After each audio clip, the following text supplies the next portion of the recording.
बिस्मिल्लाहिर्रहमानिर्रहीम, अस्सलाम वालेकुम। उम्मीद है तमाम देखने और सुनने वाले ठीक ठाक होंगे। आज की वीडियो इस हवाले से है कि बहुत सारे लोगों की मुझे पैगामात मिलते रहे हैं, मुझे कॉल्स मिलती रही हैं। इवन के बहुत सारे लोग मुझे मेरे घर में मिलने आए हैं ये पूछने के लिए कि वो भी पैदल उम्रा के लिए जाना चाहते हैं, पैदल हज के लिए जाना चाहते हैं। इवन के बहुत सारे लोग बाइक के हवाले से भी पूछने आए हैं कि वो बाइक पर जाना चाहते हैं तो कैसे जा सकते हैं। उन तमाम लोगों को मैं गाइड करता रहा हूँ। अभी तक भी मुझे पैगामात मिलते रहते हैं और बाज़ का वक्त ना होने की वजह से उन पैगामात का जवाब नहीं दिया जाता, या बाज़ का कुछ बातें रह जाती हैं अगर मैं उनको जवाब भी दूं। तो मैंने सोचा कि एक डिटेल वीडियो बना लेता हूं जिसके अंदर वो सारे सवाल जो कि आप लोगों की तरफ से मेरे साथ किए जाते हैं, मेरी तरफ आते हैं आप लोगों के सवाल, उन तमाम सवालों को मैं क्लियर करने की कोशिश करूँगा। सबसे पहले तो चलने से पहले भी हम लोगों ने एक बात को अपने जहन के अंदर रखना है। सबसे पहले तो हम लोगों ने ये देखना है कि ये पैदल सफ़र है, तो पैदल सफ़र के अंदर हमने क्या देखना है कि क्या हम पैदल चल भी सकते हैं। हम लोगों ने देखना है कि क्या कभी हम लोग अपने शहर के अंदर चले हैं या कभी किसी और शहर के अंदर चले हैं। अगर चले हैं तो कितना चले हैं, क्या हम चल भी लेते हैं या नहीं चल लेते। देखें, इसको देखना बड़ा ज़रूरी है। ये ना हो कि हम कभी अपने शहर में चले ही ना हो, हमने पीछे वाली गली में दही लेने जाना हो तो भी हम बाइक पे जाते हों, या हमने कोई 1-2 किलोमीटर जाना हो तो भी हम बाइक या गाड़ी पर जाते हों, तो फिर इतना लंबा सफ़र हम कैसे तय करेंगे। ये चीज़ सबसे पहले देखना बड़ी ज़रूरी है कि हम पैदल चल भी सकते हैं कि नहीं चल सकते। दूसरी बात, अगर तो हम पैदल चल सकते हैं तो उसके बाद हमें अपने आप को सबसे पहले फिजिकली तैयार करना पड़ता है। फिजिकली तैयार के साथ साथ मेंटली तैयार करना पड़ता है। ये तैयार क्यों करना पड़ता है? ये तैयार इसलिए करना पड़ता है कि रास्ते के अंदर अल्लाह ना करे कोई मुश्किल पेश आ सकती है। इस रास्ते के अंदर कई किलोमीटर तक आबादी नहीं आती जहाँ पर खेमा लगा कर रात गुजारना पड़ती है। कई दफ़ा जो है वो खाना नहीं मिलता, जल्दी खाना नहीं मिलता। आपने सुबह से कुछ नहीं खाया हुआ, आपको रात को जाके मिलता है, आपने रात को खाना है। कई दफ़ा तो पीने को पानी नहीं मिलता और आपने कई घंटे जो है वो प्यासे रहना है। ये कई दफ़ा तो रमज़ान अंदर आ जाता है, आपने रोज़े रख कर चलना है। तो फिज़िकली तो तैयार रहना ही है, लेकिन इन तमाम चीज़ों को बर्दाश्त करने के लिए फ़िज़िकली से भी ज़्यादा जो है वो हम लोगों ने मेंटली तैयार रहना है। तो अगर हम फिज़िकली तैयार हैं और मेंटली तैयार हैं तो उसके बाद हम ये सफ़र पैदल कर सकते हैं। तीसरी बात, बहुत सारे लोग ये समझते हैं कि पैदल जाना है तो कोई खर्चा नहीं आएगा, यानी कि हम फ्री में जाकर उम्रा या हज अदा करके आ जाएंगे। तो ये बात आप लोगों ने अपने जहन से बिल्कुल निकाल देनी है। जो पैदल जाने का खर्चा है वो जहाज़ पर जाने से ज़्यादा है। मिसाल के तौर पे अगर आप लोग उम्रा के लिए जा रहे हैं या हज के लिए जा रहे हैं और आप 3-4 महीने के अंदर मिसाल के तौर पे सऊदीया पहुंचते हैं, तो क्या उन 3-4 महीनों के अंदर आपने खाना नहीं है, पीना नहीं है, होटल्स रास्ते में आएंगे, आपने होटल्स के अंदर रहना नहीं है, आपने दूसरे मुल्कों के वीज़े नहीं लेने, क्या सिम नहीं लेनी लेने हैं ना। हर चीज़ आप लोगों ने करनी है, क्योंकि जहाज़ पर तो आप जाते हैं, पाकिस्तान से आप 4 घंटे में जो है वो सऊदी अरेबिया पहुंच जाते हैं और वो आप लोगों का 21 दिन का या मैक्सिमम 28 दिन का पैकेज होता है और वो सस्ता पड़ता है। लेकिन ये तो आप लोगों को रास्ते के अंदर ही 4 महीने, 5 महीने, 6 महीने लग जाने हैं और उसके बाद जो आपने फिर वहाँ पे जाके रहना है, सारा खाना पीना करना कराना है, तो क्या इसमें खर्चा ज़्यादा है। ये आप लोगों ने बात अपने जहन में जो है वो लाजमन रखनी है कि जहाज़ की निस्बत पैदल जाने में खर्चा ज़्यादा है। इन तमाम बातों को जहन में रखते हुए भी, और अगर आप लोग फिर भी जाने के लिए तैयार हैं, तो अब आ जाते हैं अगली बात पे। अगली बात ये है जी कि पाकिस्तान से जो है वो हम कैसे जा सकते हैं, रूट क्या है। रूट है जी पाकिस्तान से 2। पहला, पाकिस्तान से आप किसी भी शहर से निकले, मिसाल के तौर पे मैं अपने ओकाड़ा से निकला, तो ओकाड़ा से जो है वो मैं साहिवाल, हड़प्पा, खानेवाल, मियाँ चलनू, मुल्तान, वहाँ से मुजफ्फरगढ़ जो है फोर्ट मन्नू, लोरा लाई और फिर बलोचिस्तान में दाखिल हुआ और बलोचिस्तान से होते हुए मैं ईरान दाखिल हुआ। ईरान पहला एक रूट जो है वो है पाकिस्तान से ईरान, ईरान से इराक, इराक से कुवैत या जॉर्डन और वहाँ से सऊदी अरेबिया। लेकिन ईरान के बाद हमें इराक का वीज़ा नहीं मिलता। उसकी वजह यह है कि इराक जो है वो सिंगल बंदे को वीज़ा नहीं देता। इराक ग्रुप की शक्ल में वीज़ा देता है और वो भी ज़ियारात वाला वीज़ा देता है, उसके अलावा वो वीज़ा नहीं देता। और अगर वीज़ा मिल भी जाए तो वो कहता है कि आपने ज़ियारात करके यहाँ से वापस जाना है, यहाँ से आगे जाने की आपको बिल्कुल जो है वो इजाज़त नहीं है। चले मान लिया कि इराक ने जो है वो आपको किसी तरह से वीज़ा दे भी दिया, कोई भी आप लोगों ने सिफारिश ऐसी करवा ली जिसकी वजह से आप लोगों को वीज़ा मिल जाता है। उसके बाद कुवैत की बारी आती है। कुवैत जो है वो पाकिस्तानियों को कई साल से वीज़ा नहीं दे रहा है, तो कुवैत का वीज़ा तो मिलना एक तरह से इम्पॉसिबल है। आप कहते हैं चले कुवैत नहीं जाते, जॉर्डन से चले जाते हैं, तो जॉर्डन का वीज़ा लेना भी कोई इतना आसान काम नहीं है, वो भी इतनी आसानी से नहीं मिलता है। तो लेकिन फिर भी ये रूट मैं बता रहा हूँ। बाकी अगर आप लोगों ने अपनी कोशिश करनी है इराक, कुवैत या जॉर्डन के वीज़े के लिए, तो आप लोग अपनी कोशिश कर सकते हैं। पहला रूट मैं दोबारा दोहरा देता हूँ, ईरान से इराक, इराक से कुवैत या जॉर्डन, और वहाँ से सऊदी अरेबिया। दूसरा जो आसान रूट है वो है पाकिस्तान से ईरान, ईरान से बजरिया बैरी जहाज़ UAE, और वहाँ से सऊदी अरेबिया।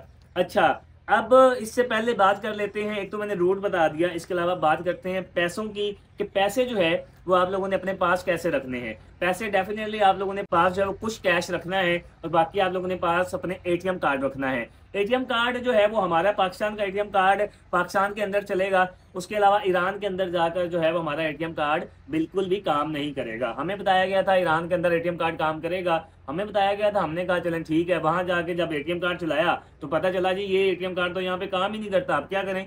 वहाँ पे तो हमें मुसीबत पड़ी, डेफिनेटली हमारे पैसे खत्म हो रहे थे, लेकिन हमने फिर जो भी जुगाड़ लगाया वो करके, वहाँ जुगाड़ क्या लग सकता है, जुगाड़ ये लग सकता है कि वहाँ पे कोई आपका दोस्त हो जो कि यानी कि पाकिस्तान में रहता हो या ईरान में रहता हो। अगर तो ईरान के अंदर रहता है फिर तो मसला ही नहीं है, आप अपने बैंक की ऐप से जो है वो पाकिस्तानी पैसे उसके किसी भी पाकिस्तानी बैंक में भेज सकते हैं, और वो आपको वहाँ पे जो है वो ईरान की करेंसी दे देगा। या दूसरा तरीकाकार है कि आपका दोस्त पाकिस्तान के अंदर ही है लेकिन उसका कोई दोस्त ईरान के अंदर है, तो वो उसको कहेगा, और फिर आप वही करेंगे कि आप पाकिस्तानी पैसे अपने दोस्त के अकाउंट में भेज देंगे, और आगे अब आपके दोस्त का जो दोस्त है वो आपको ईरान के अंदर जो है वो क्या दे देगा, ईरान की करेंसी दे देगा।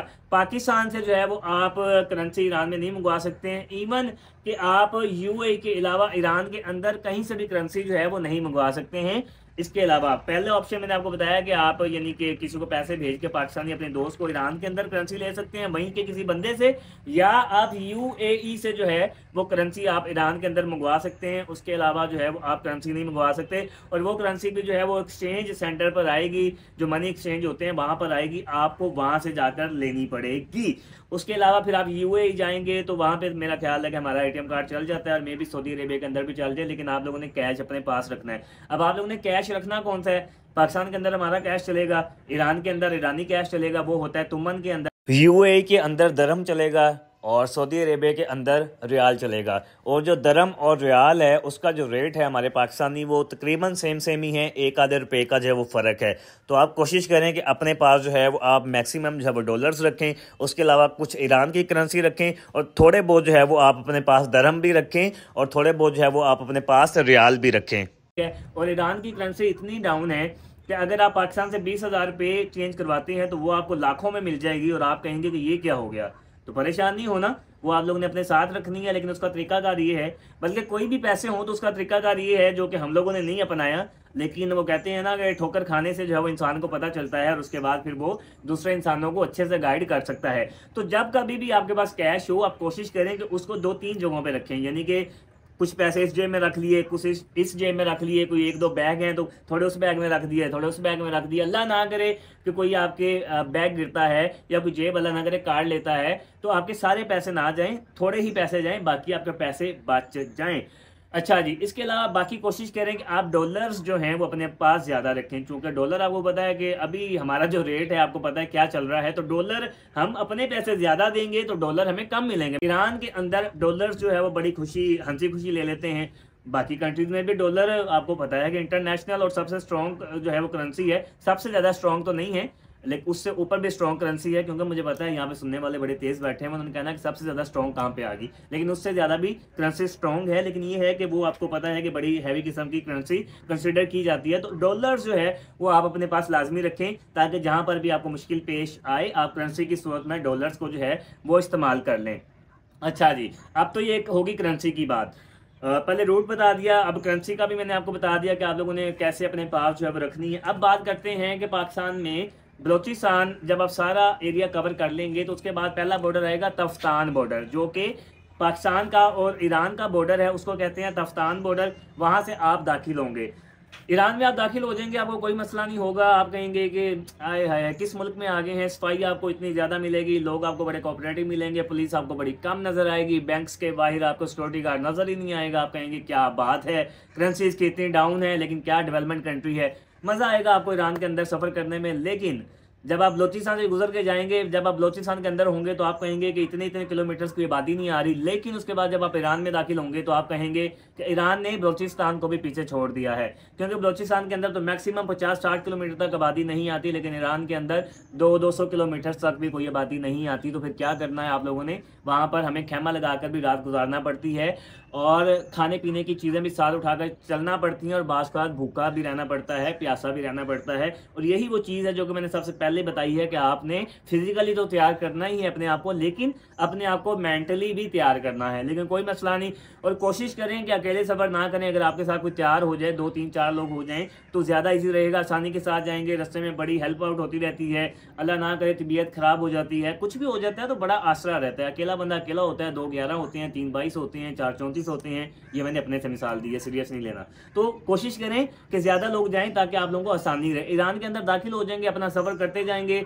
और जो बहरी जहाज़ की मैंने आपको बात बताई थी, ईरान का शहर है बंदरबाज़, तफ्तान बॉर्डर से तकरीबन राउंड अबाउट जो है वो 1000 किलोमीटर है। आप बंदरबाज़ जाएंगे और बंदरबाज़ से आपको बहरी जहाज़ मिलेगा, किसके लिए, शारजा के लिए, ठीक है। वहाँ से ईरान के अंदर 2 उनकी पोर्ट से जो है वो यूएई जो है वो बहरी जहाज़ जाते हैं, एक बंदरबाज़ से और एक बंदरलिंगी से। बंदरबाज़ से जो जहाज़ जाता है वो जाता है शारजा, और जो बंदरलिंगी से जाता है वो जाता है दुबई। तो हम गए थे बंदरबाज़ से, आप भी बंदरबाज़ से जाएं, कोई मसला नहीं है। बंदरबाज़ से आपको बहरी जहाज़ की टिकट भी लेनी पड़ेगी, वो भी आप टिकट के बगैर नहीं जा सकते हैं। उस वक्त जब हमने ली थी, ईरानी 31 लाख तुमन की थी, उस वक्त हमारे वो तकरीबन 19,500 रुपये बनते थे। लेकिन वक्त के साथ साथ जो है वो सारी चीज़ें ऊपर नीचे होती रहती हैं। अब आपने पता नहीं कब जाना है, उस वक्त रेट जो है वो ऊपर नीचे हो सकता है। तो आपने वहाँ पर जो है वो, उसकी मैंने अलग एक प्रॉपर वीडियो बनाई हुई है, उसका लिंक भी जो है वो मैं डिस्क्रिप्शन में दे दूंगा। आप देख सकते हैं कि बंदरबाज़ से अगर आपने बहरी जहाज़ की टिकट लेनी है तो आप लोगों ने कहाँ से परचेज़ करनी है, वो आप लोगों को वहाँ से आसानी से मिल जाएगी। अच्छा, जो बहरी जहाज़ है वो उनके मुताबिक तो हफ्ते में 2 दिन जाता है, लेकिन जो मैंने महसूस किया है हफ्ते में 1 दिन ही जाता है। उसकी वजह ये है कि मैक्सिमम वहाँ पे मौसम जो है वो ख़राब हो जाता है, और जब मौसम ख़राब होता है तो जैसे हवाई जहाज़ की फ़्लाइट कैंसिल हो जाती है मौसम ख़राब होने की वजह से, वैसे बहरी जहाज़ भी कैंसिल हो जाता है। और हमारा भी 2 दफ़ा कैंसिल हुआ था, उन्होंने कहा जी मौसम ठीक नहीं है। तो ये है कि 2 दफ़ा भी जा सकता है। तो वो आप उनसे स्केड्यूल पता कर सकते हैं कि वो कितने दिन जाता है, और जिस दिन आपको सूट करेगा आपने उस दिन की टिकट करवा लेनी है और आप पहुँच जाएंगे किधर, शारजा। लेकिन उससे पहले शारजा आप कैसे पहुंचेंगे, ईरान आप कैसे पहुंचेंगे, वो जो है वो वीज़ों की बात है। वीज़े जो है, अब मैं आप लोगों को बता देता हूं कि वीज़े जो है वो आप लोगों ने कैसे लेने हैं। रूट तो मैंने आप लोगों को बता दिया है। अब जिस रूट से आप लोगों ने जाना है उस रूट का आप लोगों को जो है वो वीज़ा चाहिए। लेकिन मैं बात करता हूँ ईरान, यूएई, सऊदी अरेबिया की। ईरान का वीज़ा जो है वो पाकिस्तान में आप 2 जगहों से ले सकते हैं, लाहौर से और कोयटा से। लाहौर के अंदर तो आप एम्बेसी में खुद भी जाके वीज़ा ले सकते हैं। उस एम्बेसी में जाने से पहले आप कंप्यूटर पे, लैपटॉप पे, गूगल पे जाएंगे, वहाँ पर जाके लिखेंगे ईरान का जो है वो वीज़े का ऑनलाइन फॉर्म निकालेंगे, उसको फिल करेंगे। फिल करने के बाद उसका प्रिंट लेंगे, प्रिंट लेके आप तकरीबन मेरा ख्याल है 4 दिन या 5 दिन ईरान की एम्बेसी लाहौर वाली सुबह 9 से 11 बजे तक खुली होती है, जिस टाइम में आप अंदर जा सकते हैं। तो आप वो फॉर्म लेके सुबह 9 से 11 के दरमियान एम्बेसी में जाएं। वो आपसे 1-2 सवाल करेंगे, आप क्यों जाना चाहते हैं आप उनको बताएं। उसके बाद वो कहेंगे पैसे जो है वो आप करवाएं डिपॉजिट, पैसे डिपॉजिट करवाएंगे, उसके बाद वो आपको वीज़ा दे देंगे, ठीक है। दूसरी बात, आप चाहते हैं जी कि आपने लाहौर से नहीं लेना, आपने कोयटा से गुजर के जाना है, तो आप कोयटा से ले सकते हैं। लेकिन कोयटा से जो वीज़ा है वो आप खुद जाके एम्बेसी में नहीं ले सकते, वो आपको एजेंट के जरिए लगवाना पड़ेगा। तो अगर आपने एजेंट के जरिए वीज़ा लगवाना है तो इसका मतलब ये है कि एटलीस्ट आपको कोयटा के अंदर कोई 8-10 दिन तो रुकना पड़ेगा, क्योंकि आप एजेंट के पास जाएंगे, वो वीज़ा आपका जो है वो प्रोसेस करेगा, उसके बाद वो 3-4 दिन वीज़े को लग जाते हैं। तो मैक्सिमम वहाँ पे आपको 7-8 दिन या 10 दिन या इससे ज़्यादा भी स्टे करना पड़ सकता है। या आप लोगों को अपने जहन में बात रखनी है। बाज़ का वीज़ा जो है वो ऊपर नीचे हो जाता है, बाज़ का आपको एजेंट कहता है कि 2 दिन के अंदर आ जाएगा, लेकिन नहीं आता, कोई टेक्निकल इशू हो जाता है या कोई भी इशू हो जाता है। देखें, इस सफ़र के अंदर सबसे एक बड़ी बात तो आपने ये ज़हन में रखनी है कि अल्लाह करे कि कुछ भी नहीं होगा, अल्लाह आप लोगों का सफ़र बड़ा महफूज करे, लेकिन फिर भी आप लोगों ने जहन में रखना है कि कहीं पर भी किसी वक्त भी कोई भी ऊंच नीच हो सकती है। आपने हर ऊंच नीच के लिए जो है वो रेडी रहना है, जो है वो गुस्सा नहीं करना, ठीक है ना। ये ना आप हाइपर हो जाएं और गुस्सा करें तो वो उससे फिर क्या है कि अपनी सेहत पे असर पड़ता है, अगले किसी इंसान को कोई फ़र्क नहीं पड़ता है। ठीक है जी। ईरान का वीज़ा पैसे ले लेंगे। उसके बाद बारी आती है यूएई के वीज़े की, और यूएई का वीज़ा जो है वो है ई वीज़ा। ई वीज़े से मुराद है ऑनलाइन वीज़ा के, वो आपको एजेंट लगवा के देगा। पाकिस्तान में आपने कोई ऐसा बंदा ढूंढ के जाना है जो कि यूएई का वीज़ा लगवाता हो। जब ईरान के अंदर होंगे आपको पता होगा कि आपने 15-20 दिन के अंदर दाखिल होना है, तो आप उस एजेंट को पैसे भेजेंगे, अपने डॉक्यूमेंट भेजेंगे, वो आपको वीज़ा लगवा के आपके मोबाइल पर भेज देगा। आप चाहें तो उसका प्रिंट निकलवा लें, ना चाहें तो जब आप पोर्ट पे जाएं या बॉर्डर पे जाएं तो आप मोबाइल के अंदर ही अपना वीज़ा दिखाएंगे, चेक करेंगे सिस्टम में, वो देखेंगे कि आपका वीज़ा जो है वो आया हुआ है, यानी कि उनके एम्बेसी में लगा हुआ है, तो वो स्टैंप कर देंगे आपके पासपोर्ट पे और आप इंटर हो जाएंगे। उसके बाद जब आप यूएई में होंगे और आपको पता हो गया आपने 15 दिन के बाद जो है वो सऊदी अरेबिया दाखिल होना है, उसी तरह आप एजेंट को डॉक्यूमेंट्स भेजेंगे, पैसे भेजेंगे, और वो आपको उम्रे का वीज़ा लगवा के भेज देगा। सऊदीया का जो उम्रे का वीज़ा है वो आपको एजेंट से लगेगा। अगर आप हज के लिए जा रहे हैं तो उसका अभी मैं आपको बताता हूँ, रुकें सब्र करें, ठीक है। तो यूएई का वीज़ा जो है वो ई वीज़ा है, ऑनलाइन वीज़ा लगेगा, और उम्रे का वीज़ा भी जो है वो ई वीज़ा ऑनलाइन लगेगा। वो आपने लगवाना है किससे? एजेंट से। लेकिन एक और अहम बात वो ये कि हर वीज़े की, किसी भी मुल्क का वीज़ा है तो उसकी एक एंट्री टाइमिंग होती है, यानी कि ईरान का वीज़ा है तो उसकी 3 महीने की एंट्री टाइमिंग होती है कि आपने 3 महीने के अंदर ईरान में दाखिल होना है। उसके बाद वीज़ा अगर आपका 30 दिन का है या 60 दिन का है तो वो आपके दाखिल होने के बाद शुरू होगा। लेकिन अगर आप 3 महीने के अंदर ईरान में दाखिल नहीं होते हैं तो आपका वीज़ा एक्सपायर हो जाएगा। इसी तरह जो है वो आपका यूएई के वीज़े की एंट्री टाइमिंग होगी, और इसी तरह सऊदी अरेबिया के वीज़े की एंट्री टाइमिंग होगी। और ये याद रखना है कि हर मुल्क के वीज़े की एंट्री टाइमिंग 3 महीना नहीं होती है, हर मुल्क के वीज़े की एंट्री टाइमिंग अलग अलग होती है। यानी कि हो सकता है कि यूएई की एंट्री टाइमिंग 1 महीने की हो, सऊदीया के जो एंट्री टाइमिंग है वीज़े की वो भी 1 महीने की हो, तो आपने उस टाइम के अंदर दाखिल होना होता है, वीज़ा आपका उसके बाद शुरू होता है। तो जब आपने पैदल जाना है तो मिसाल के तौर पे आप सोचेंगे कि मैं सारे वीज़े पाकिस्तान से लेकर चला जाता हूं। आप सारे वीज़े पाकिस्तान के अंदर हासिल तो कर लेंगे, लेकिन अगर यूएई के वीज़े की जो टाइमिंग 1 महीने की है तो मुझे ये बताएं कि सारा पाकिस्तान क्रॉस करना है, फिर आपने सारा ईरान क्रॉस करना है, तो आप यूएई के अंदर 1 महीने के अंदर अंदर दाखिल कैसे होंगे? आप दाखिल नहीं हो सकते मेरे भाई। उसके बाद फिर आपने सऊदीया में दाखिल होना है, तो उसका तरीकाकार क्या है? उसका तरीकाकार वही है जो मैंने आपको बताया है पहले, कि ईरान का वीज़ा पाकिस्तान के अंदर लें, जब ईरान दाखिल हो जाए और आपको लगे कि अब आपने 15-20 दिन के बाद यूएई दाखिल होना है, उस वक्त आप जो है वो यूएई का वीज़ा एजेंट को पैसे और डॉक्यूमेंट्स भेजकर लगवाएं। और इसी तरह फिर सऊदीया का उम्रे का वीज़ा एजेंट को पैसे भेज के लगवाएं, तब जब आप यूएई के अंदर हो और आपको पता हो कि अब आपने 15-20 दिन के अंदर सऊदीया में दाखिल होना है। और ये मैंने आपको बताया था उम्रे का तरीकाकार। और अगर आप उम्रे के लिए पैदल जा रहे हैं तो मेरा अंदाजा है तकरीबन आपके पास 7-8 लाख रुपए तो होने चाहिए। बाकी नहीं खर्चा होता, 1 रुपया भी नहीं खर्चा होता, तो वो आपके अपने पैसे हैं, किसी ने आपसे लेने नहीं है, लेकिन आपके पास होने चाहिए और आपका खर्चा होगा। अब आ जाते हैं हज पर। हज पर पहले जो है वो पैसों की बात कर लेते हैं। अगर आपने हज के लिए पैदल जाना है तो अप्रोक्सीमेटली आपके पास तकरीबन जो है वो 20 लाख रुपए होने चाहिए। आप हज की फीस दिए बगैर हज अदा नहीं कर सकते, और वो हज की फीस आपने पाकिस्तानी गवर्नमेंट को देनी होती है। इस साल 2023 की जो गवर्नमेंट की फीस थी वो थी 12.25 लाख रुपए, जो कि मैंने भी अदा की है, और वो अदा किए बगैर आप हज अदा नहीं कर सकते हैं। हो सकता है कि जिस वक्त आप जाएं गवर्नमेंट कहेगी कि जाएं आप फ्री में हज कर लें, हम आपसे पैसे नहीं लेते, लेकिन पाकिस्तान में वैसे ऐसा होना इम्पॉसिबल सी बात है। तो पैसे आपके पास होने चाहिए। वो पैसे आपने पाकिस्तानी गवर्नमेंट को देने हैं, सऊदीया की गवर्नमेंट को नहीं देने। 12.25 लाख रुपए तो आपकी हज की फीस है। उसके बाद फिर वही आप पाकिस्तान से चले हैं, आपने तमाम मुल्कों के वीज़े लेने हैं, आपने खाना पीना रहना करना सारा कुछ करना है, ईरान का वीज़ा यूएई का वीज़ा और सारा कुछ करना है, तो अप्रोक्सीमेटली आपके पास 20 लाख रुपए होने चाहिए। खर्चा फिर आपका 1 रुपया नहीं होता, कोई बात नहीं, पैसे आपके अपने हैं, आपके अपने पास ही रहने हैं। हज के लिए अगर जा रहे हैं तो ईरान का वीज़ा वैसे ही लेंगे, यूएई का वीज़ा भी वैसे ही लेंगे, लेकिन सऊदीया का जो हज का वीज़ा है वो आपको मिलेगा पाकिस्तानी गवर्नमेंट से। और पाकिस्तानी गवर्नमेंट से कब मिलेगा? जब हज का प्रोसेस शुरू होगा। और हज का प्रोसेस अब जब शुरू होना है तो अब ये सारी कैलकुलेशन हमने कैसे करनी है कि हम किस वक्त सऊदीया में दाखिल होंगे जब हज का प्रोसेस शुरू होगा। ये सारी जो कैलकुलेशन है ये आप लोगों ने खुद करनी है। इसका मुझे नहीं आइडिया है कि आप लोगों ने कब पाकिस्तान से चलना है, पाकिस्तान को कौन से शहर से चलना है, चलने के बाद 1 दिन के अंदर आप लोगों ने कितना चलना है, और कितने दिन आप लोगों ने मुकम्मल स्टे करना है, कब पहुंचेंगे, कहां पहुंचेंगे, क्या करेंगे, कैसे करेंगे, ये सारी कैलकुलेशन आप लोगों की अपनी है। आप लोगों ने अपने शहर से देखना है कि मक्का मुकरमा कितना बनता है, फिर उसको डिवाइड कर लेना है कि 1 दिन के अंदर आप कितना चलेंगे। मिसाल के तौर पे अगर 5400 बनता है और मेरे बनते हैं तकरीबन 4 महीने बनते हैं, तो ये नहीं कि मैं 4 महीने का जो है वो, यानी कि अब जून के एंड पे जो है वो हज था तो मैं 4 महीने पहले सिर्फ निकलूँ, नहीं भाईजान। आपने रास्ते के अंदर कुछ दिनों के बाद मुकम्मल स्टे भी करना है, क्योंकि आपको मुकम्मल रेस्ट भी चाहिए, आपने जो है वो कपड़े भी धोने हैं, आपने कुछ और भी करना है, तो आपने कुछ कुछ दिनों बाद मुकम्मल रेस्ट भी करना है। अल्लाह ना करे आपका वीज़ा लेट हो जाता है, कुछ भी हो जाता है, तो आपको तब भी दिन रुकना है। तो आपने तकरीबन इस सारे सफ़र के अंदर कम से कम भी 2 महीने का आपने एक्स्ट्रा टाइम रखना है, मार्जिन रखना है आपने 2-2.5 महीने का, कि 2-2.5 महीने का आपके पास मार्जिन हो, अल्लाह ना करे कोई ऊपर नीचे हो तो आपके पास टाइम हो। ये ना हो कि आप 4 महीने पहले ही निकले और रास्ते में अल्लाह ना करे कुछ हो जाए और हज आपको रास्ते में ही हो जाए, ठीक है। तो आपने मार्जिन रख कर जो है 2-2.5 महीने का, उसके बाद जो है वो निकलना है। तो ये सारी कैलकुलेशन आप लोगों ने खुद करनी है। और आखिरी यानी कि सऊदीया से पहले आप यूएई के अंदर होंगे, 2 तरीकाकार हैं कि एक तो पहले ये है कि आपने अगर हज के वीज़े पर ही सऊदी अरेबिया में दाखिल होना है तो फिर आप अपनी एक तो कैलकुलेशन या तो इस हिसाब से करें कि यानी कि आप जब यूएई के अंदर दाखिल हों तो उस वक्त हज का प्रोसेस शुरू हो जाए और आप पाकिस्तान में अपनी हज की फ़ीस अदा करें और आपको जो है वो हज का वीज़ा ऑनलाइन आ जाए और आप डायरेक्ट हज के वीज़े पर सऊदी अरेबिया दाखिल हों।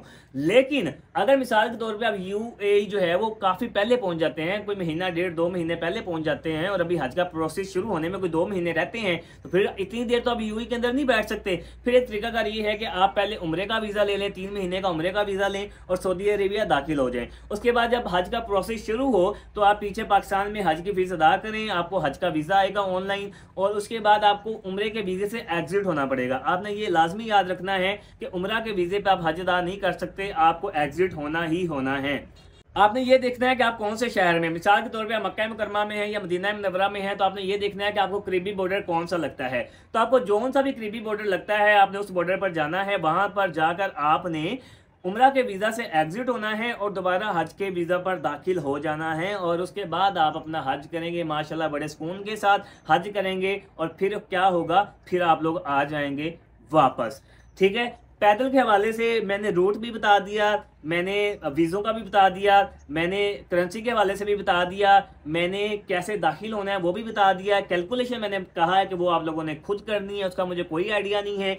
और इसके अंदर अब चीज़ें कौन कौन सी चाहिए हो सकती हैं, चीज़ें अपने पास जो है जी वो आप एक्स्ट्रा शूज़ लाजमी रखें। आपने शूज़ पहनकर चलना है, चप्पल पहन के आपने बिल्कुल भी गलती नहीं करनी, वरना अगर चप्पल पहनकर चलेंगे तो फिर छालो छाले हो जाएंगे, वो कहते हैं ना छालो छाले हो जाएंगे, फिर वो हो जाना है, ठीक है। तो आपने शूज़ पहनकर चलना है। उसके अलावा एक्स्ट्रा शूज़ अपने पास रखें, एक अम्ब्रेला रखें, बहुत सारी ज़रूरी मेडिसिन जो कि आपको लगता है कि आपको रास्ते में ज़रूरत पेश आ सकती है वो रखें, एक अच्छा सा पावर बैंक रखें और उसके अलावा जो है खजूर रख लें, खजूर रखें, वो रास्ते में काम आती रहती है। बास का बंदे के पास कुछ नहीं होता, बंदा 3-4 खजूरें खा लेता है तो थोड़ी एनर्जी आ जाती है। भुने हुए चने आपकी अपनी मर्जी है, रखने तो रख लें, ना रखें क्योंकि वो आप खाएंगे आपको प्यास लगेगी। बास का पानी इंसान के पास पहले ही नहीं होता या आप सहरा के अंदर फिर रहे हैं तो वो फिर आप चने खाएंगे तो प्यास और ज़्यादा लगेगी। तो भुने हुए चने आपकी मर्जी, आपने रखने तो रख लें, नहीं रखने तो ना रखें। और जो सादा पाउडर होता है बच्चों वाला, बिल्कुल आम पाउडर होता है, वो आप लोगों ने अपने साथ लाजमी रखना है। वो जब आप यानी कि जुराबें पहनने लगेंगे तो उससे पहले आपने सादा पाउडर अपने पाँव पे लगाकर उसके बाद जुराबें पहननी है। उससे क्या होगा कि जब आप पाउडर का इस्तेमाल करेंगे तो आपके पाँव पर पसीना कम आएगा और जब पसीना कम आएगा तो छाले जो हैं वो कम बनेंगे। अब वरना जो है वो पसीना ज़्यादा आएगा तो छाले जो हैं वो ज़्यादा बनेंगे। उसके अलावा कोशिश करें कि दिन के अंदर सफ़र करें, दिन के अंदर सफ़र करें, रात में सफ़र जो है वो ना करें और मेन रोड के ऊपर रहें। शॉर्टकट लेने की कोशिश बिल्कुल भी ना करें। बास का ये होता है कि शॉर्टकट लेने के चक्कर में हम अंदर चले जाते हैं कि रास्ता कम पड़ जाएगा, लेकिन हमें पता नहीं होता कि अंदर रास्ता जो है वो किस तरह का है। या अंदर हो सकता है कि हमें किसी ऐसे लोगों से मिलना पड़ जाए जो कि हमारे लिए मुनासिब ना हो, तो इसलिए रास्ता लंबा चूज़ कर लें लेकिन मेन रोड के ऊपर रहें। उससे आपको सहूलतें भी मिलती हैं कि ट्रैफिक चलती रहती है, अगर आपको पानी चाहिए, खाना चाहिए तो वो भी आपको रास्ते में मिलता रहता है। तो पाकिस्तान में आप दिन में ही सफ़र करें क्योंकि आपको पता है कि पाकिस्तान में रोड्स पर लाइट्स नहीं हैं और लाइट्स ना होने की वजह से आप रात के वक्त जो है वो सफ़र नहीं कर सकते। ईरान के अंदर भी आप दिन में ही सफ़र करें क्योंकि ईरान में भी रोड्स पर लाइट्स मौजूद नहीं हैं, तो वहाँ पर भी जब लाइट्स नहीं होंगी तो आप रात के वक्त सफ़र नहीं कर सकते। यूएई के अंदर आप रात के वक्त सफ़र कर सकते हैं। जैसे ही आप शारजा में उतरेंगे वहाँ से लेकर सऊदीया के बॉर्डर तक आपको रोड्स पर लाइट्स मिलेंगी। आप रात के वक्त भी बड़े सुकून के साथ सफ़र कर सकते हैं और किसी किस्म की सिक्योरिटी का मसला भी नहीं है। और जब आप सऊदीया में दाखिल होंगे तो 12-15 किलोमीटर तक आपको लाइट्स मिलेंगी, उसके बाद लाइट्स नहीं मिलेंगी। तो सऊदीया में भी आप दिन के वक्त ही सफ़र करें। पैदल के हवाले से जी मैंने तमाम तर चीज़ें जो हैं वो क्लियर कर दी हैं, जो भी आप लोगों के सवालात हो सकते थे। अब आ जाते हैं बाइक के हवाले से। देखिए बाइक के हवाले से भी रूट वही है जो कि रूट मैंने पहले बताया है, लेकिन बाइक में जब आपने ईरान में दाखिल होना है तो पासपोर्ट और वीज़ा के अलावा आपको कारने भी चाहिए होता है। कारने होता है एक पेज, एक जैसे सादा पेज होता है, एक वीज़े वाला पेज होता है, वैसे ही कारने का पेज होता है। ये एक कनाडा का इदारा है कारने दा पैसेज, इसका एक ऑफिस लाहौर के अंदर भी है, वो ये कारने जो है वो इशू करता है, लेकिन वो इतनी आसानी से इशू करता नहीं है। पहले वो 6 महीने के लिए मिलता था, अब वो मुझे बताया गया है, पता चला है कि 1 साल के लिए मिलता है। उसकी तकरीबन जो फीस है वो है 80,000 रुपये, लेकिन वो इतनी आसानी से मिलता नहीं है। और अगर इतनी आसानी से मिल भी जाए तो उसके अलावा जो आपकी बाइक मिसाल के तौर पर 1.5 लाख की है, 2 लाख की है, 3 लाख की है, तो आपको अपनी बाइक की जो मुकम्मल सिक्योरिटी है वो भी जमा करवानी पड़ती है। वो बाद में आप लोगों को वापस मिल जाती है, लेकिन आप लोगों ने वो जमा करवा के जाना है। तो अगर ईरान में वो कारने आपने चेक करवाना ही करवाना है, अगर आप बाइक पे जा रहे हैं वो कारने चेक करवाए बगैर आप ईरान में दाखिल नहीं हो सकते, आपको वापस भेज देंगे। और अगर आप इराक के रास्ते से जाएंगे तो इराक में भी वो आपको कारने दिखाना पड़ेगा। उसके आगे कुवैत में और सऊदी अरेबिया में, अरब कंट्री में आपको कारने नहीं दिखाना पड़ेगा। और अगर आप जाते हैं मिसाल के तौर पर ईरान के बाद UAE, तो वहां पे भी आपको कारने नहीं दिखाना पड़ेगा, ठीक है। और ईरान से UAE जो है वो आपने बहरी जहाज में जाना है। वो बहरी जहाज में जब जहां आप लोगों ने जाना है तो आप लोगों का सामान भी लेकर जाते हैं, आप लोगों की बाइक भी लेकर जाएंगे, और बाइक के आपसे करेंगे पैसे चार्ज, और पैसे चार्ज होंगे पर केजी के हिसाब से। उसका अभी मुझे कोई आइडिया नहीं है कि वो कितने चार्ज होंगे, वो पैसे ऊपर नीचे होते रहते हैं। जब आप लोग जाएंगे तब ही आप लोगों को पता चलेगा कि पैसे आप लोगों ने कितने देने हैं। वो आप लोगों की बाइक का वेट करेंगे, जितना भी वेट होगा पर केजी के हिसाब से आपको पैसे वो चार्ज करेंगे, वो आप लोगों को डॉलर्स में देने पड़ेंगे, ठीक है। तो चूंकि रेट ऊपर नीचे होता है तो वो इसलिए अभी मुझे कोई आइडिया नहीं है। कोशिश करें कि एक दिन पहले ही जो है वो अपनी बाइक लेकर आप चले जाएं कंपनी में, और वहां जाकर जो है वो आप उनको अपनी बाइक दे दें तो वो आपकी बाइक भी लेकर चले जाएंगे। बॉर्डर्स के हवाले से आप लोगों को बता देता हूँ कि पाकिस्तान और ईरान का जो बॉर्डर है उसका नाम है तफ्तान बॉर्डर। पहले आप तफ्तान बॉर्डर से ईरान में दाखिल होंगे, और वहां से अगर आप लोगों ने UAE जाना है बहरी जहाज से, तो आप ईरान की पोर्ट है शाहिद बा हुनार पोर्ट, वहां से आप बैठेंगे बहरी जहाज में और आप शारजा में उतरेंगे किंग खालिद पोर्ट पर, ठीक है। उसके बाद फिर आगे जो UAE का सऊदी अरेबिया का बॉर्डर है उसका नाम है बथा बॉर्डर, तो आप बथा बॉर्डर से सऊदी अरेबिया में दाखिल होंगे। उसके अलावा कार के हवाले से भी मुझे काफी मैसेजेस आते हैं, लेकिन कार का मुझे कोई क्राइटेरिया नहीं पता है कि कार के लिए जो है कौन कौन से डॉक्यूमेंट्स चाहिए। वो अगर कोई कार पर गया हो तो आप उसी से मालूमात ले सकते हैं, उसका मुझे नहीं पता। पासपोर्ट वीजा तो आपको चाहिए, और ईरान में बंदरबाज से आप बहरी जहाज पर अपनी कार भी रख कर लेकर चले जाएंगे, आपको पर केजी के हिसाब से वो भी चार्ज करेंगे। लेकिन उसके लिए डॉक्यूमेंट्स कौन कौन से चाहिए इसका मुझे कोई अंदाजा नहीं है, वो आप किसी और से पूछ सकते हैं। तो उम्मीद है कि मैंने तकरीबन तमाम तर सवाल जो थे आपके पैदल के हवाले से, बाइक के हवाले से, कार के हवाले से, उनके मैंने जवाब दे दिए हैं। आप लोगों से किसी और वीडियो में मुलाकात होगी। अपना बहुत सारा ख्याल रखिएगा। अल्लाह हाफिज।